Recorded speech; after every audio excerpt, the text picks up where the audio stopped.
प्रिय भक्तजनों, आज हम श्रीमद् भगवत गीता का 18वां अध्याय श्रवण करेंगे। अर्जुन बोले, हे महाबाहो, हे अंतर्यामिन, हे वासुदेव, मैं संन्यास और त्याग के तत्व को पृथक पृथक जानना चाहता हूँ। श्री भगवान बोले, कितने ही पंडित जन तो काम्य कर्मों के, स्त्री पुरुष और धन आदि प्रिय वस्तुओं की प्राप्ति के लिए तथा रोग संकट आदि की निवृत्ति के लिए जो यज्ञ दान तप और उपासना आदि कर्म किए जाते हैं, उनका नाम काम्य कर्म है। त्याग को संन्यास समझते हैं तथा दूसरे विचार कुशल पुरुष सब कर्मों के फल के त्याग को ईश्वर की भक्ति, देवताओं का पूजन, माता पिता आदि गुरुजनों की सेवा, यज्ञ दान और तप तथा वर्ण आश्रम के अनुसार आजीविका द्वारा गृहस्थ का निर्वाह एवं शरीर संबंधी खान पान इत्यादि जितने कर्तव्य कर्म हैं, उन सब में इस लोक और परलोक की संपूर्ण कामनाओं के त्याग का नाम सब कर्मों के फल का त्याग कहते हैं।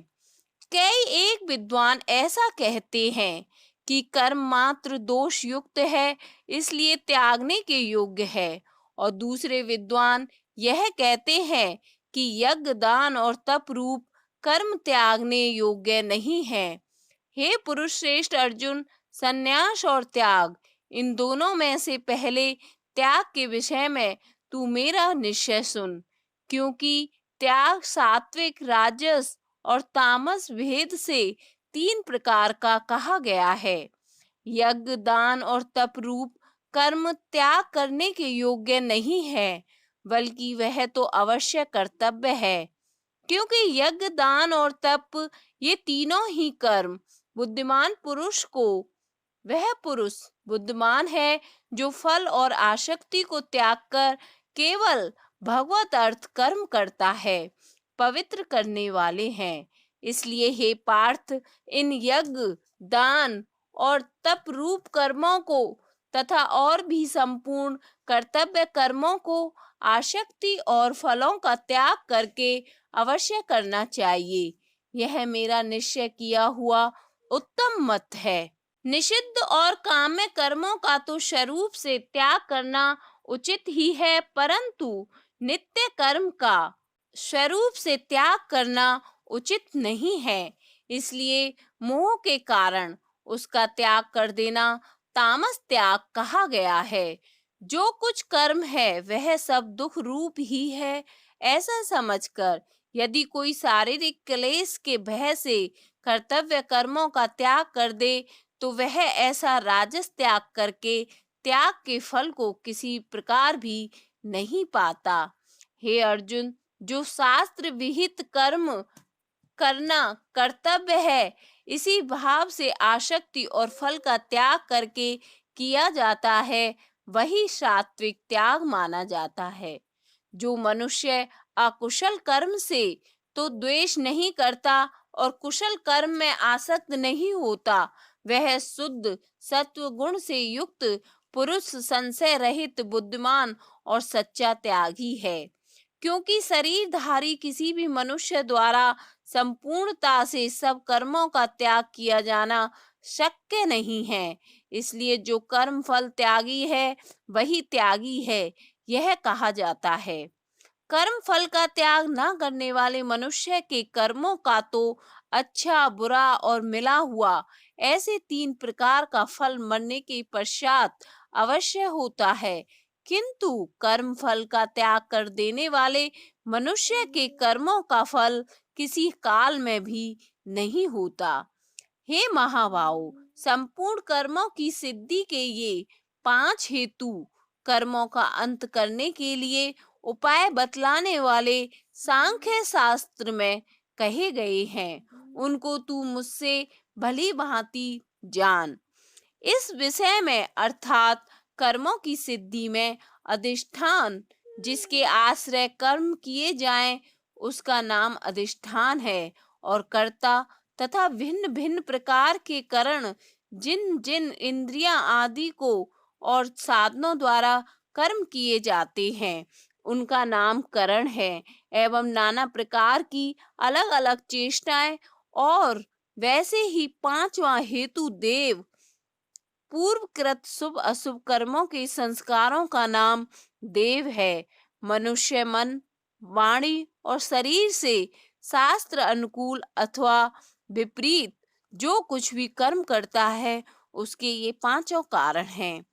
परंतु ऐसा होने पर भी जो मनुष्य अशुद्ध बुद्धि, सत्संग और शास्त्र के अभ्यास से तथा भगवत अर्थ, कर्म और उपासना के करने से मनुष्य की बुद्धि शुद्ध होती है, इसलिए जो उपर्युक्त साधनों से रहित है, उसकी बुद्धि अशुद्ध है, ऐसा समझना चाहिए। परंतु ऐसा होने पर भी जो मनुष्य अशुद्ध बुद्धि होने के कारण उस विषय में यानी कर्मों के होने में केवल शुद्ध स्वरूप आत्मा को कर्ता समझता है, वह मलिन बुद्धि वाला अज्ञानी यथार्थ नहीं समझता। जिस पुरुष के अंतःकरण में मैं करता हूँ ऐसा भाव नहीं है, तथा जिसकी बुद्धि सांसारिक पदार्थों में और कर्मों में लिपायमान नहीं होती, वह पुरुष इन सब लोगों को मार कर भी वास्तव में ना तो मरता है और ना पाप से बंधता है। जैसे अग्नि, वायु और जल द्वारा प्रारब्ध वश किसी प्राणी की हिंसा होती देखने में आए, तो भी वह वास्तव में हिंसा नहीं है। वैसे ही जिस पुरुष का देह देह में अभिमान नहीं है और स्वार्थ रहित केवल संसार के हित के लिए ही जिसकी संपूर्ण क्रियाएं होती हैं, उस पुरुष के शरीर और इंद्रियों द्वारा यदि किसी प्राणी की हिंसा होती हुई लोक दृष्टि में देखी जाए, तो भी वह वास्तव में हिंसा नहीं है, क्योंकि आसक्ति, स्वार्थ और अहंकार के ना होने से किसी प्राणी की हिंसा हो ही नहीं सकती, तथा बिना कर्तव्य अभिमान के किया हुआ कर्म वास्तव में अकर्म ही है, इसलिए वह पुरुष पाप से नहीं बनता। ज्ञाता, जानने वाले का नाम ज्ञाता है, और ज्ञान जिसके द्वारा जाना जाए उसका नाम ज्ञान है, और ज्ञेय, जानने में आने वाली वस्तु का नाम ज्ञेय है। ये तीनों प्रकार की कर्म प्रेरणा है, और कर्ता, करण तथा क्रिया ये तीनों प्रकार का कर्म संग्रह है। गुणों की संख्या करने वाले शास्त्र में ज्ञान और कर्म तथा कर्ता गुणों के भेद से तीन तीन प्रकार के ही कहे गए हैं, उनको भी तू मुझसे भलीभांति सुन। जिस ज्ञान से मनुष्य पृथक पृथक सब भूतों में एक अविनाशी परमात्म भाव को विभाग रहित संभाव से स्थित देखता है, उस ज्ञान को तू सात्विक जान। किंतु जो ज्ञान अर्थात जिस ज्ञान के द्वारा मनुष्य संपूर्ण भूतों में भिन्न भिन्न प्रकार के नाना भावों को अलग अलग जानता है, उस ज्ञान को तू राजस जान। परंतु जो ज्ञान एक कार्य रूप शरीर में ही संपूर्ण के सदृश आसक्त है, तथा जो बिना युक्ति वाला तात्विक अर्थ से रहित और तुच्छ है, वह तामस कहा गया है। जो कर्म शास्त्र विधि से नियत किया हुआ और कर्तापन के अभिमान से रहित हो, तथा फल ना चाहने वाले पुरुष द्वारा बिना राग द्वेष के किया गया हो, वह सात्विक कहा जाता है। परंतु जो कर्म बहुत परिश्रम से युक्त होता है तथा भोगों को चाहने वाले पुरुष द्वारा या अहंकार युक्त पुरुष द्वारा किया जाता है, वह कर्म राजस कहा जाता है। जो कर्म परिणाम, ज्ञान, हानि, हिंसा और सामर्थ्य को ना विचार कर केवल अज्ञान से आरंभ किया जाता है, वह तामस कहा जाता है। जो कर्ता संग रहित, अहंकार के वचन ना बोलने वाला, धैर्य और उत्साह से युक्त तथा कार्य के सिद्ध होने और ना होने से हर्ष शोक आदि विकारों से रहित है, वह सात्विक कहा जाता है। जो कर्ता आसक्ति से युक्त कर्मों के फल को चाहने वाले और लोभी हैं तथा दूसरे को कष्ट देने के लिए स्वभाव वाला अशुद्ध आचारी और हर्ष रोग से लिप्त है, वह राजस कहा जाता है।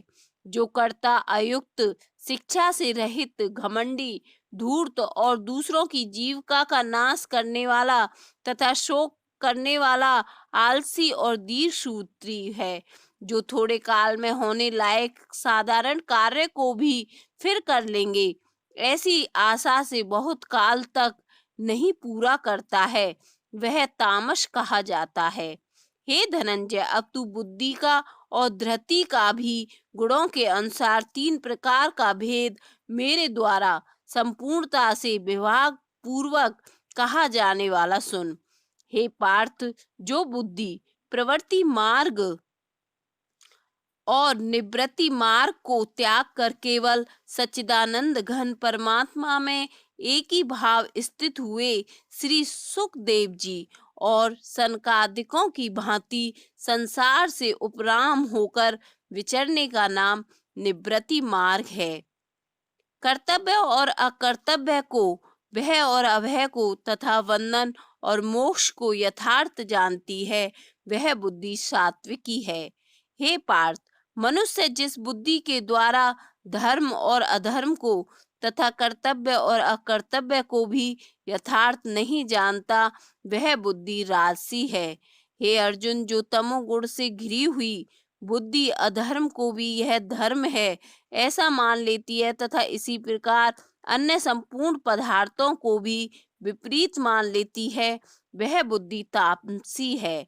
हे पार्थ, जिस अव्यभिचारिणी धारण शक्ति से मनुष्य ध्यान योग्य के द्वारा मन, प्राण और इंद्रियों की क्रियाओं को भगवत प्राप्ति के लिए भजन, ध्यान और निष्काम कर्मों में लगाने का नाम उनकी क्रियाओं को धारण करना है, को धारण करता है, वह धृति सात्विकी है। परंतु हे प्रथा पुत्र अर्जुन, फल की इच्छा वाला मनुष्य जिस धारण शक्ति के द्वारा अत्यंत आसक्ति से धर्म, अर्थ, कामों को धारण करता है, वह धारण शक्ति राजसी है। हे पार्थ, दुष्ट बुद्धि वाला मनुष्य जिस धारण शक्ति के द्वारा निद्रा, भय, चिंता और दुख को तथा उन्मत्तता को भी नहीं छोड़ता अर्थात धारण किए रहता है, वह धारण शक्ति तामसी है। हे भरत श्रेष्ठ, अब 3 प्रकार के सुख को भी तू मुझसे सुन। जिस सुख में साधक मनुष्य भजन, ध्यान और सेवा आदि के अभ्यास से रमण करता है और जिससे दुखों के अंत को प्राप्त हो जाता है, जो ऐसा सुख है वह आरंभ काल में यद्यपि विष के तुल्य प्रतीत होता है, वैसे ही विषयों में आसक्ति वाले पुरुष को भगवत जन, ध्यान, सेवा आदि साधनाओं का अभ्यास मर्म न जानने के कारण प्रथम विष के तुल्य प्रतीत होता है, परंतु परिणाम में अमृत के तुल्य है। इसलिए वह परमात्म विषयक बुद्धि के प्रसाद से उत्पन्न होने वाला सुख सात्विक कहा गया है। जो सुख विषय और इंद्रियों के संयोग से होता है, वह पहले भोग काल में अमृत के तुल्य प्रतीत होने पर भी परिणाम में विष के तुल्य बल, वीर्य, बुद्धि, धन, उत्साह और परलोक का नाश होने से विषय और इंद्रियों के संयोग से होने वाले सुख को परिणाम में विष के तुल्य कहा है। इसलिए वह सुख राजस कहा गया है। जो सुख भोग काल में तथा परिणाम में भी आत्मा को मोहित करने वाला है, वह निद्रा, आलस्य और प्रमाद से उत्पन्न सुख तामस कहा गया है। पृथ्वी में या आकाश में अथवा देवताओं में तथा इनके सिवा और कहीं भी ऐसा कोई भी सत्व नहीं है जो प्रकृति से उत्पन्न इन तीनों गुणों से रहित हो।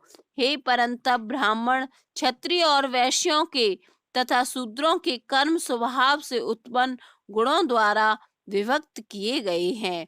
अंतःकरण का निग्रह करना, इंद्रियों का दमन करना, धर्म पालन के लिए कष्ट सहना, बाहर भीतर से शुद्ध रहना, दूसरों के अपराधों को क्षमा करना, मन, इंद्रिय और शरीर को सरल रखना, वेद शास्त्र, ईश्वर और परलोक आदि में श्रद्धा रखना, वेद शास्त्रों का अध्ययन अध्यापन करना और परमात्मा के तत्व का अनुभव करना, ये सब के सब ही ब्राह्मण के स्वाभाविक कर्म हैं।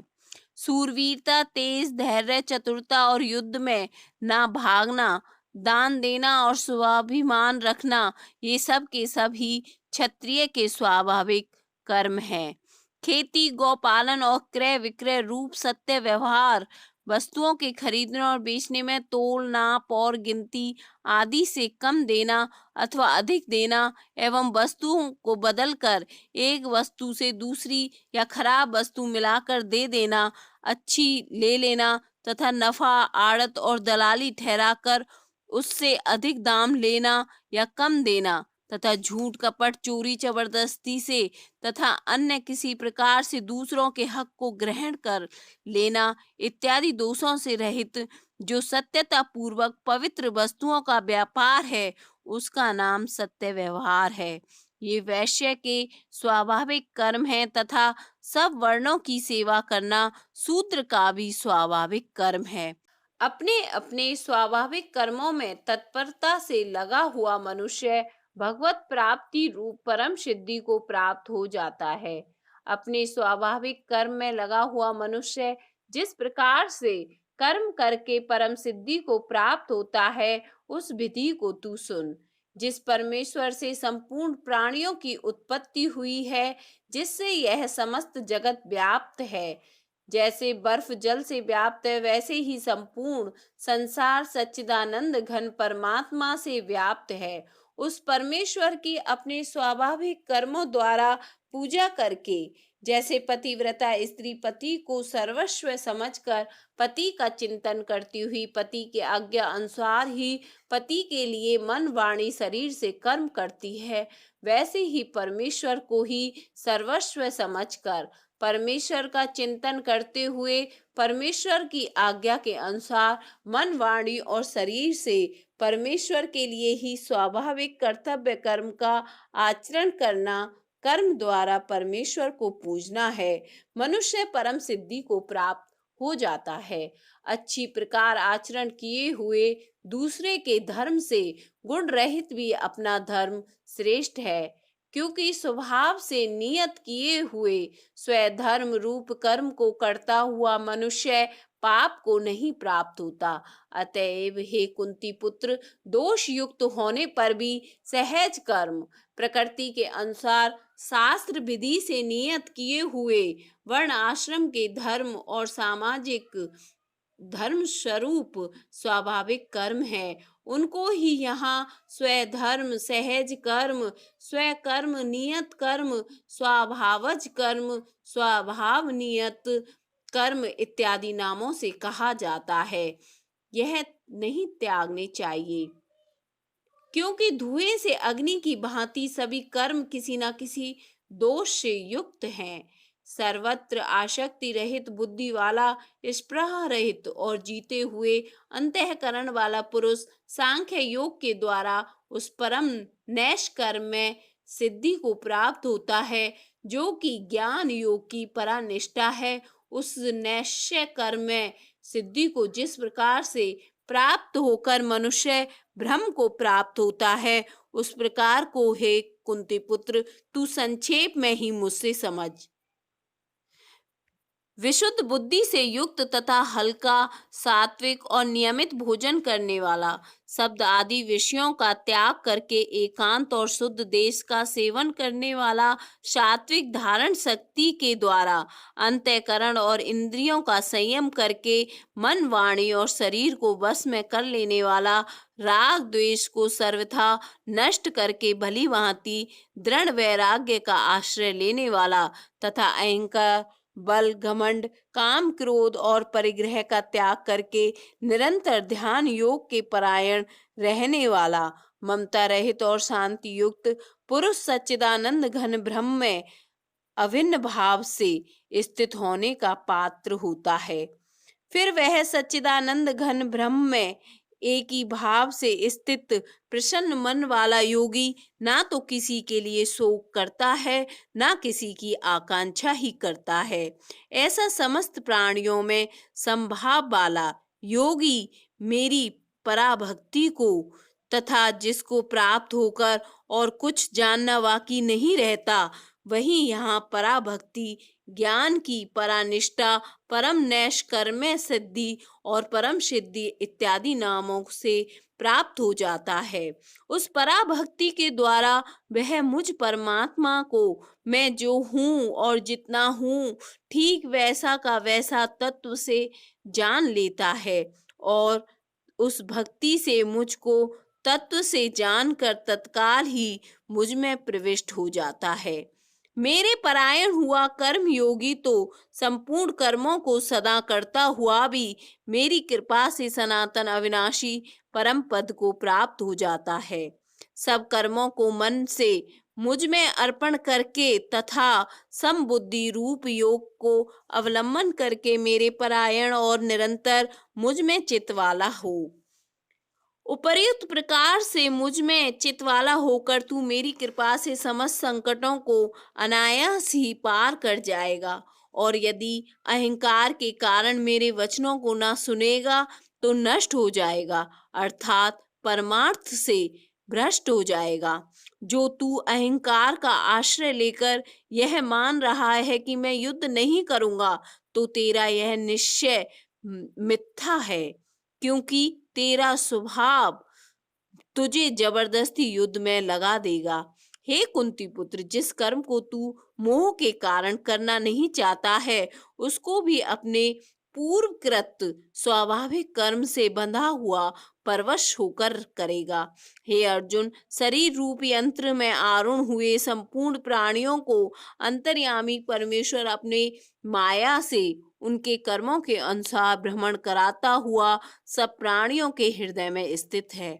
हे भारत, तू सब प्रकार से उस परमेश्वर की ही शरण में लज्जा, भय, मान, बढ़ाई और आसक्ति को त्याग कर एवं शरीर और संसार में अहिंसा में ममता से रहित होकर एक परमात्मा को ही परम आश्रय, परम गति और सर्वस्व समझना तथा अनन्य भाव से अतिशय श्रद्धा, भक्ति और प्रेम पूर्वक निरंतर भगवान के नाम, गुण, प्रभाव और स्वरूप का चिंतन करते रहना एवं भगवान का भजन स्मरण करते हुए ही उनके आज्ञा अनुसार कर्तव्य कर्मों का निस्वार्थ भाव से केवल परमेश्वर के लिए आचरण करना।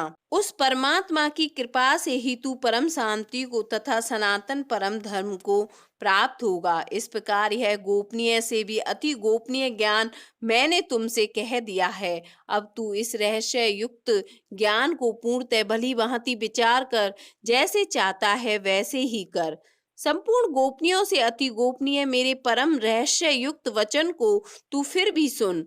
तू मेरा अतिशय प्रिय है, इससे यह परम हितकारक वचन मैं तुझसे कहूंगा।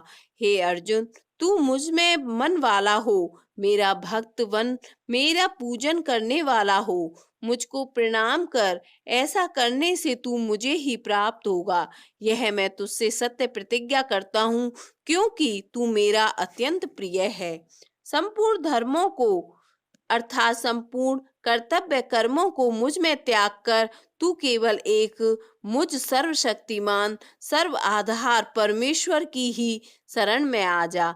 मैं तुझे संपूर्ण पापों से मुक्त कर दूंगा, तू शोक मत कर।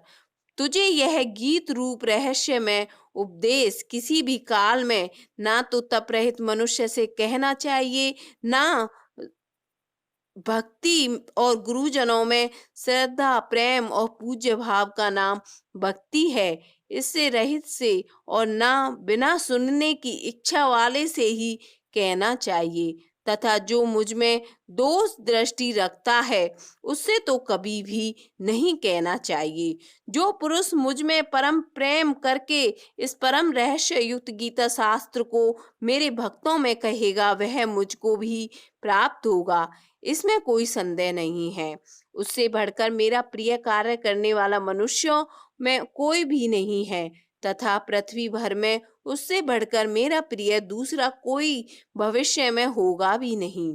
जो पुरुष इस धर्म में हम दोनों के सम्माद रूप गीता शास्त्र को पढ़ेगा, उसके द्वारा भी मैं ज्ञान यज्ञ से पूजित होऊंगा, ऐसा मेरा मत है। जो मनुष्य श्रद्धा युक्त दोष दृष्टि से रहित होकर इस गीता शास्त्र का श्रवण भी करेगा, वह भी पापों से मुक्त होकर उत्तम कर्म करने वालों के श्रेष्ठ लोकों को प्राप्त होगा। हे पार्थ, क्या इस गीता शास्त्र को तूने एकाग्र चित्त से श्रवण किया? और हे धनंजय, क्या तेरा अज्ञान जनित मोह नष्ट हो गया? अर्जुन बोले, हे अच्युत, आपकी कृपा से मेरा मोह नष्ट हो गया और मैंने स्मृति प्राप्त कर ली है। अब मैं संशय रहित होकर स्थिर हूँ और आपकी आज्ञा का पालन करूंगा। संजय बोले, इस प्रकार मैंने भी श्री वासुदेव के और महात्मा अर्जुन के इस अद्भुत रहस्य युक्त रोमांचकारक संवाद को सुना। श्री व्यास जी की कृपा से दिव्य दृष्टि पाकर मैंने इस परम गोपनीय योग को अर्जुन के प्रति कहते हुए स्वयं योगेश्वर भगवान श्री कृष्ण से प्रत्यक्ष सुना। हे राजन, भगवान श्री कृष्ण और अर्जुन के इस रहस्य युक्त कल्याणकारक और अद्भुत संवाद को पुनः पुनः स्मरण करके मैं बार बार हर्षित हो रहा हूँ। हे राजन, श्री हरि जिसका स्मरण करने से पापों का नाश होता है, जिसका नाम हरि है, उसके उस अत्यंत विलक्षण रूप को भी पुनः पुनः स्मरण करके मेरे चित्त में महान आश्चर्य होता है और मैं बार बार हर्षित हो रहा हूँ। हे राजन, जहाँ योगेश्वर भगवान श्री कृष्ण है और जहाँ गांडीव धनुषधारी अर्जुन है, वहीं पर श्री विजय विभूति और अचल नीति है, ऐसा मेरा मत है। उपनिषद, ब्रह्म विद्या तथा योग शास्त्र रूप श्रीमद् भगवत गीता के श्री कृष्ण अर्जुन संवाद में पुरुषोत्तम योग नाम का 18वां अध्याय संपूर्ण हुआ।